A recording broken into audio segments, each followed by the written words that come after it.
I think, therefore I am not. Only when the mind is silent, I am. After dimensions, things got a little hectic. There were literally 5 different topics that opened up for me to talk about, and I didn't know which one to cover.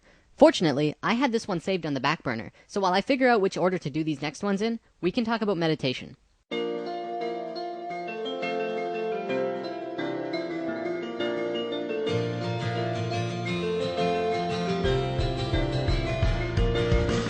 There's quite a bit going on with meditation than most people realize. The average person will tell you that meditation is simply a tool to calm you down, when in fact, that's probably the least important thing it's good for. We're going to talk a lot more about that soon, but first I want to tell you a story about Robert Monroe. Now, if you were to read his biography on Wikipedia, you'll learn that Robert Monroe was a radio broadcasting executive that was researching the effects of sound patterns on the brain and sleep learning. Then he started exploring out-of-body states of consciousness and formed his own company, the Monroe Institute. And that's about all you'll learn. Unfortunately, that's not really what he did. He learned so much more than anyone today will accept. In fact, he found out more about the nature of the universe than any modern scientist could tell you. The stuff that he has written about seeing and doing out of body is incredible. He's completely mapped out a whole nother world. You might think of him as the Marco Polo of the next world. We've explored the lands and the oceans, and now we're exploring the heavens, or the dimensions of consciousness. In his book, Ultimate Journey, Robert Monroe goes to great lengths to map out the human mind, as observed from a more conscious understanding. This is what he says. As human minds, we are what we think. We are also what others think. Most of this has little to do with our physical bodies when we go below the surface.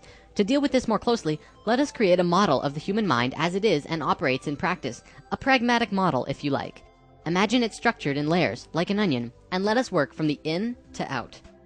At the very core is the core self. This is the original human mind, the sum of our experiences without limitation. The inner core is composed of what we have lived and consciously thought to date. The emotions and dreams we've experienced, whether we remember them or not, the pains and the pleasures, the daydreams, wishes, and hopes. This is our essence, our spirit. It is who we really are. Above that is the animal sub-self. This is the layer that is most difficult to control. This is where the filtering, discoloration, and contamination takes place. The problem is that we think we need to rely on it or else we can't remain physically human. Physiologically, it is the cluster consisting of the mammalian brain and the limbic system. Above that is the conscious mind. This layer can be identified as what you think you are. However, it is entirely different from knowing what you are. The reason for this is that only a part of the inner core is available to the conscious you. Hence, there is much distortion, as expression has to pass through the animal sub-self. The conscious mind may be wholly accurate, but some areas may give an opposite interpretation from that of your core self. Though much of this layer is deliberately hidden from others, a considerable part is expressed in your outer self. Because it is so strong, we have no choice in this. This layer is also complicated by belief systems. For many of us, the complexity becomes a maze. It is no surprise that most of us don't find a clear way out. The next outward layer is the human mind external. This is what we think others think of us. This is a grand mixture because part of it is intuitive, non-verbal communication, which gets confused with what our sensory and analytical perception tells us. This layer is constantly changing with new experience and new perception. It is also controlled heavily by cultural context. We develop these artificial and synthetic drives and motivations, which most often leads to mental and physical dysfunction. Instead of being yourself, you begin to lead a totally reactive existence, which is what many people do. If you allow this lifestyle to take over, it can be a living hell. Moving outward, the next level is the human mind role. This is like the skin, what you want others to think of you. This is fairly simple. It is the presentation of the self. Mostly, it is set by the acceptability and needs of the world around you, superimposed hopefully with waves and pulsing thrusting from your inner core. The presentation of self is careful and usually covered with a sheen of deception. In hard cases, no signs of the inner layers ever even appear, even under great stress. And finally, the outermost layer, much larger than you'd expect, is composed of others' thoughts of you. Consider yourself as existing wherever and whenever another person or being thinks of you, even only occasionally, living almost through memories, but by creating those memories, they are connecting with you, and they do exist all around you. It is because of this that most often, others' perceptions of you have very little awareness of what's in your inner core self. The disguise and filtration are in the way. Many people have a hard time connecting with their core self, their spirit. Most don't even know that it exists, though that is changing. So, moving on, let's answer the biggest question here. What is the point of meditation? Well, everyone has a different answer to this question. Early research showed that meditation was good for lowering blood pressure, lifting depression, reducing cholesterol, and making physical changes to the brain. These are all incredibly Western views about meditation. There are lots of different types of meditation, but in the traditional Buddhist sense, all of these different forms of meditation all have the same common end result, which was spiritual enlightenment. And through that comes the elimination of suffering. This elimination comes with the understanding of a unity consciousness, which we talked about in lesson 4. Realizing the oneness of all things. See, the traditional intent of meditation is not to eliminate suffering by lowering blood cholesterol or stress, but to eliminate suffering by shifting perspective. Meditation teaches you to turn your attention away from the mundane physical and personal experiences of the world, where problems seem significant, and turn to experience life through a broader, more interconnected perspective, being one with everything. The process transcends and changes our sense of self, so that our problems seem less meaningful and less troubling. The point is not to reduce the physical cause of discomfort through improved health, but to change the importance we place on that discomfort. Maybe it's time to revisit that quote from the beginning. I think, therefore I am not. Only when the mind is silent, I am. When the mind is silent, you can connect fully with the core self, the spirit, going beyond the conscious mind and the animal sub-self, and being in the I am. We haven't really talked about things for you to do since lesson 3, where we went over the steps to animal communication. So now I'm going to teach you a very basic meditation that you yourself can do. Start by wearing some comfortable clothing and either sit or lie down and become relaxed.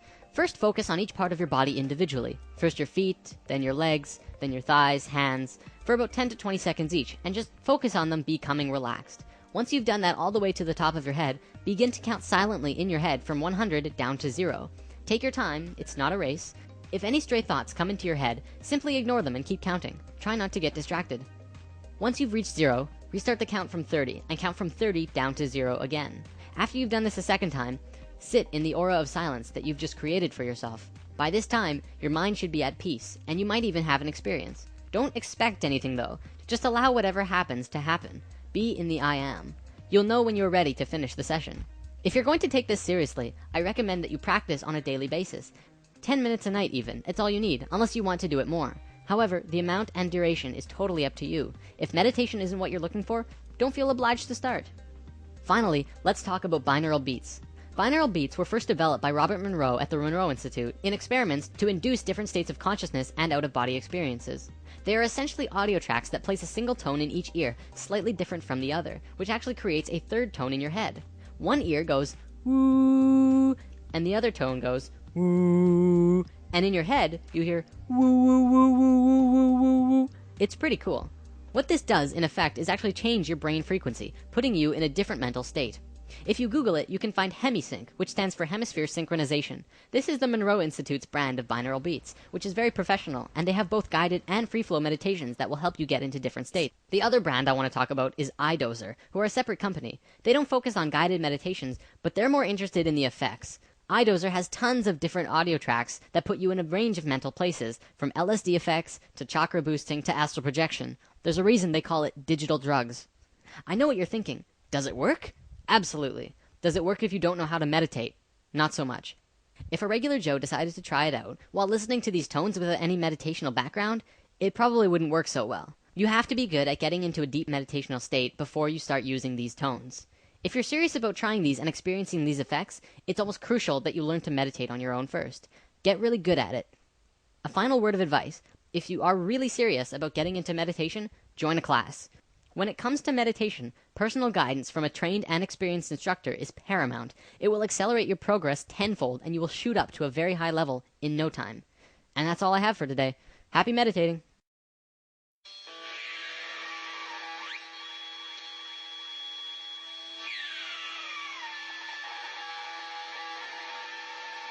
If you want it, you can have it, but you gotta learn to reach out there and grab it.